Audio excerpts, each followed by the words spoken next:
10 month complete ஆன குழந்தைங்களுக்கு அதிக புரோட்டீன், அயன், ஃபைபர், அதுக்கப்புறம் வெயிட் கெயின் தரக்கூடிய ஒரு ஹெல்த்தியான பச்சை பயிறு தோசை எப்படி செய்கிறது அப்படின்னு தாங்க பார்க்க போகிறோம். அதுக்கு 1/4 கப் அளவுக்கு பச்சை பயிறு எடுத்து 2 டைம்ஸ் நல்லா வாஷ் பண்ணிவிட்டு நைட் ஃபுல்லாக ஊற வச்சு எடுத்துக்கோங்க. இப்போ ஊற வச்ச தண்ணியோட மிக்சர் ஜாருக்குள்ளே போட்டுக்கோங்க.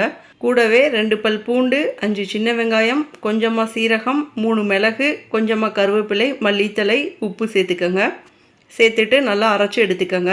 இதை அப்படியே பவுலில் மாற்றிக்கோங்க. இப்போ பார்த்தீங்கன்னா இந்த கன்சிஸ்டன்சி கரெக்டானதாக இருக்குங்க. இப்போ கல் நல்லா சூடாக ஆனதுக்கப்புறம் லோ ஃப்ளேமில் வச்சுக்கோங்க. வச்சுட்டு சின்ன சின்ன தோசையாக ஊற்றிக்கோங்க.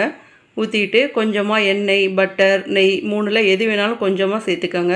அப்படியே 2 பக்கமும் லோ ஃப்ளேம்லேயே குக் பண்ணி எடுத்திங்கன்னா சூப்பரான ஹெல்த்தியான தோசை ரெடி ஆயிருங்க.